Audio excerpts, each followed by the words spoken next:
Peace,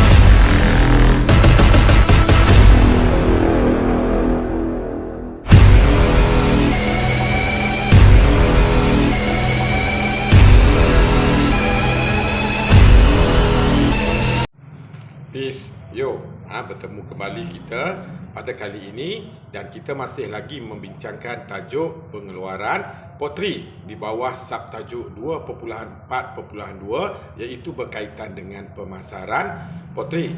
Okey, untuk pengetahuan kamu, pemasaran merupakan satu proses akhir dalam keseluruhan aktiviti peternakan, di mana aktiviti pemasaran akan menjadi lebih mudah sekiranya terdapat permintaan yang tinggi oleh pengguna dengan syarat harga itu adalah mesti berpatutan dan tidak mendatangkan kerugian kepada peternak.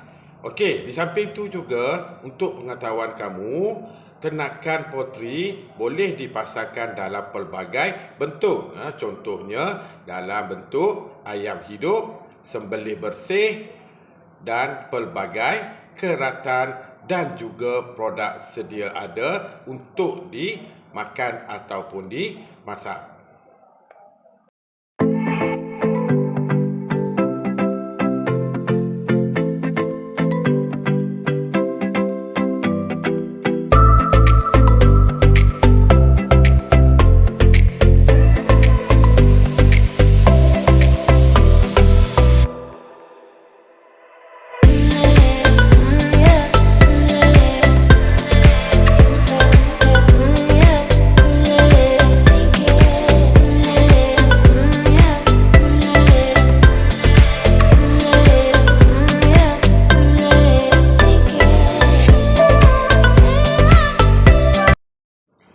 Baiklah, apabila ternakan mencapai tahap berat yang dikehendaki, maka ternakan itu boleh mula dipasarkan.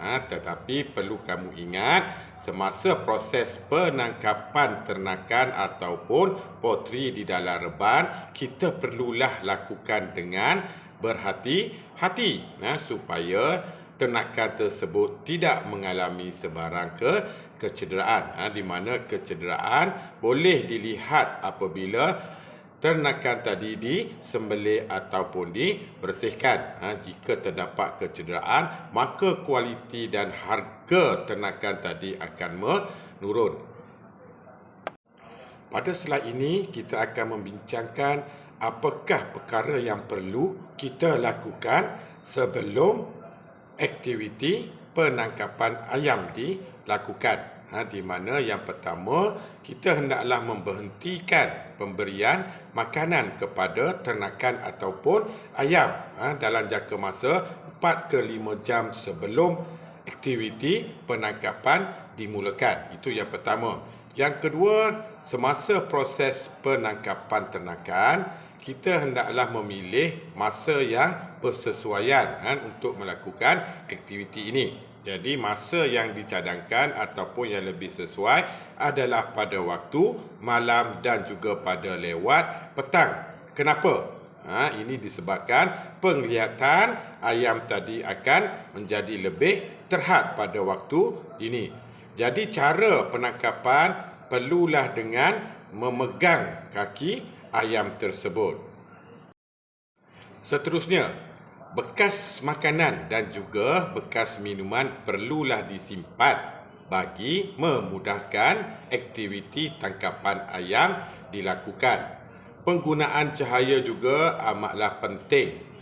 Jadi cahaya adalah mesti bersesuaian pada waktu penangkapan hendak dilakukan, iaitu dengan menggunakan cahaya yang berwarna biru dan juga cahaya berwarna merah.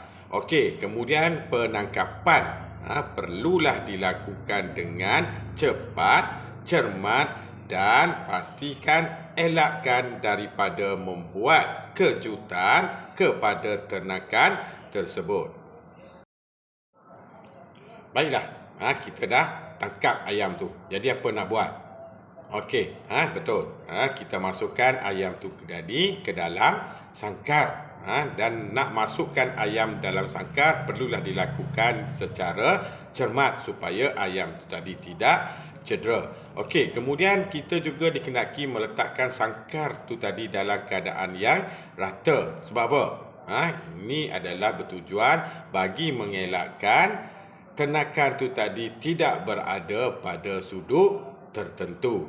Okey, jadi jumlah bilangan ternakan di dalam sangkar adalah bergantung kepada saiz sangkar yang kita guna. Jadi sekiranya kepadatan ternakan di dalam sangkar tinggi ataupun terlalu padat kamu sumbat ayam tu tadi ke dalam sangkar, boleh menyebabkan ayam tu tadi akan stres. Itu yang pertama. Yang kedua, akan berlaku kecederaan, dan yang tiga, boleh menyebabkan kematian akan berlaku. Baiklah, perkara yang keempat adalah mengangkut dan membawa ternakan ke pasaran, di mana sangkar yang mengandungi ternakan perlulah diangkat secara mendatar dan melakukan dengan cermat semasa dalam kenderaan dan juga semasa menurunkannya. Jadi, elakkan ternakan daripada terdedah kepada cuaca panas. Biasanya, masa yang dicadangkan untuk mengangkut ayam ke pasaran adalah pada waktu malam, lewat petang ataupun pada awal pagi. Pastikan kita menggunakan lori yang direka khas bagi tujuan pengudaraan yang baik kepada ternakan. Jom kita sama-sama menonton sedikit video pendek berkenaan dengan aktiviti pemasaran untuk ternakan ayam. Jom kita layan. Peace, yo.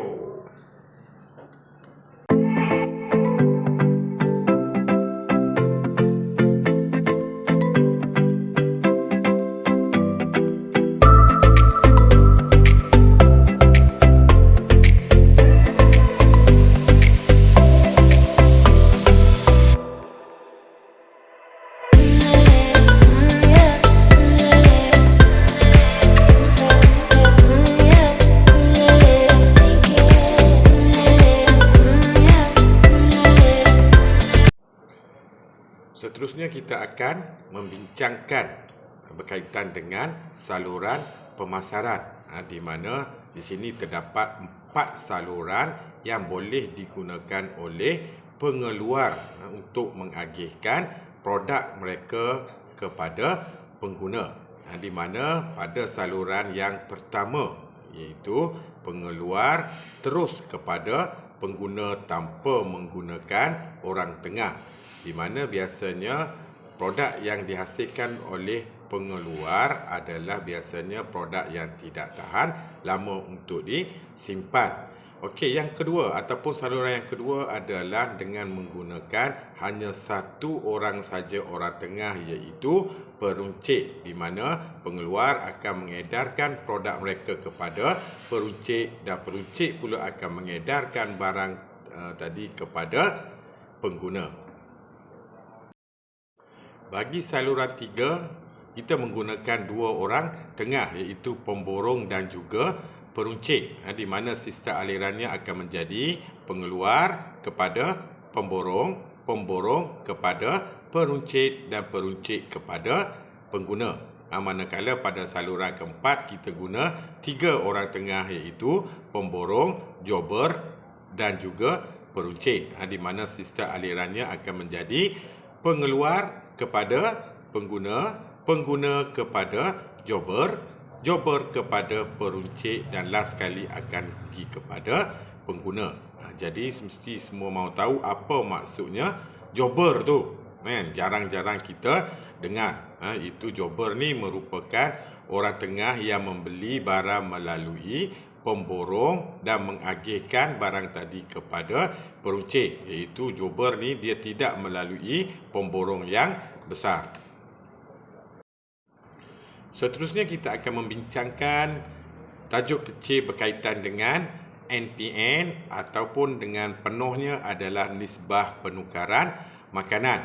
Jadi kita kena tahu dulu apakah maksud NPN tu. Okey, NPN merupakan satu unit pengeluaran yang diperolehi daripada satu unit berat makanan. Ataupun dengan lebih mudah lagi, ianya bermaksud setiap kilogram makanan yang dimakan dapat menambahkan berat badan ayam. Okey, jadi lagi senang kamu nak ingat adalah kalau kita bagi makanan ayam sebanyak 1 kilogram, berapakah berat badan yang akan bertambah untuk ayam tersebut. Jadi di sini kita menggunakan formula NPN adalah kuantiti berat makan ayam yang diberi dalam unit kilogram dibahagikan dengan berapakah pertambahan berat badan dalam unit kilogram. Jadi apakah faktor yang mempengaruhi NPN? Di sini terdapat 6 faktor yang mempengaruhi nilai penukaran makanan sesuatu ternakan. Iaitu yang pertama adalah jumlah makanan, yang kedua adalah jenis makanan, yang ketiga kualiti makanan, yang keempat baka ayam yang diternak, yang kelima jantina ayam tersebut, dan yang keenam adalah pengurusan. Walau bagaimanapun, pembaziran makanan juga mempengaruhi nisbah penukaran makanan ataupun NPN, di mana sebab utama berlakunya pembaziran di sini terdapat 5, iaitu yang pertama, mengisi makanan dengan tidak cermat dan boleh menyebabkan makanan tu tadi tumpah. Yang kedua, kita menggunakan bekas makanan yang rosak. Yang ketiga, paras tinggi bekas makanan tidak mengikut saiz ayam ataupun ketinggian ayam. Yang keempat, dicuri oleh perosak seperti tikus dan juga burung. Maksudnya makanan tu tadi dicuri oleh tikus ataupun burung. Dan yang kelima adalah cara penyimpanan makanan tidak betul. Jadi makanan akan rosak. Jom kita tengok sedikit ataupun contoh pengiraan NPN ataupun nisbah penukaran makanan. Okey, di sini apakah data yang diberi? Yang pertama adalah dibagi kat situ bilangan ayam yang diternak, iaitu 100 ekor. Jadi kuantiti makanan seminggu yang dimakan oleh 100 ekor ayam adalah 400 kilogram. Di mana seterusnya berat badan ayam awal iaitu pada permulaan adalah seberat 3.5 kg bagi 100 ekor ayam. Kemudian berat badan ayam akhir itu berat untuk 100 ekor ayam iaitu 200 kilo. Okey, jadi kita masukkan ataupun kita gunakan formula NPN, iaitu kuantiti makanan yang dimakan oleh ayam dibahagikan dengan berapakah pertambahan berat badan ayam. Baiklah, perkara yang pertama yang perlu kita buat untuk mencari ataupun untuk mendapatkan nisbah penukaran makanan, iaitu yang pertama, kita perlulah mencari pertambahan berat badan ayam. Okey, macam mana nak cari pertambahan berat badan ayam? Okey, betul. Berat akhir tolak dengan berat awal. Jadi jika kita rujuk pada slide yang sebelum ni, dia beri berat badan akhir untuk 100 ekor ayam adalah 200 kg. Dan juga berat awal bagi 100 ekor ayam adalah 3.5 kilogram. Jadi kita tolaklah. Mana 200 tolak dengan 3.5. Jadi kita dapatlah pertambahan berat badan ayam iaitu seberat 196.5. Jadi masukkan ke dalam formula NPN, di mana kalau kita rujuk juga pada data slide yang lepas, dia beri kuantiti makanan ayam yang dimakan oleh 100 ekor ayam adalah seberat 400 kilogram. Kemudian kita bahagikan dengan pertambahan berat badan yang kita cari tadi iaitu 196.5. Jadi kita akan dapat jawapannya adalah 2.04. Jadi kesimpulan yang boleh kita buat di sini adalah maka ayam telah makan sebanyak 2.04 kilogram makanan bagi menghasilkan 1 kilogram berat badan ayam tersebut. Saya harap kamu dapat faham macam mana nak mencari nisbah penukaran makanan. Di sini saya ingin bagi sedikit tip di mana supaya kamu tidak melakukan kesilapan dalam mencari nisbah penukaran makanan. Jadi yang pertama perlulah kamu ingat, kamu mesti mendapatkan nilai ataupun pertambahan berat badan ayam. Di mana nak mendapatkan pertambahan berat badan ayam, apa yang perlu kita buat adalah dapatkan berat ayam semasa tolak dengan berat badan ayam terdahulu. Okey, contohnya sekiranya soalan menginginkan kita mencari berat ataupun NPN pada minggu ke-6. Jadi dapatkan dulu pertambahan berat badan iaitu berat badan pada minggu ke-6 perlulah ditolak dengan berat badan ayam pada minggu ke-5. Jangan ambil berat badan ayam semasa minggu ke-6. Kalau kamu ambil yang itu, kamu akan lakukan kesalahan. Jadi perlu ingat minggu ke-6 tolak minggu ke-5. Okey, contohnya kalau nak cari NPN pada minggu ke-8. Jadi kita mestilah cari pertambahan berat badan. Jadi macam mana nak dapatkan? Okey, mesti tolakkan berat badan pada minggu ke-8 tolak berat badan minggu ke-7. Kena ingat yang tu. Yes, peace yo. Kita dah sampai ke penghujung kelas. Jadi pada akhir segmen ini saya akan sediakan kamu dengan beberapa soalan. Jadi perlu kamu ingat, kebiasaannya pada tajuk ini akan naik pada soalan SPM. Semoga kita akan diberi kesihatan dan umur yang panjang untuk mengikuti kelas yang berikutnya. Peace yo. Bye.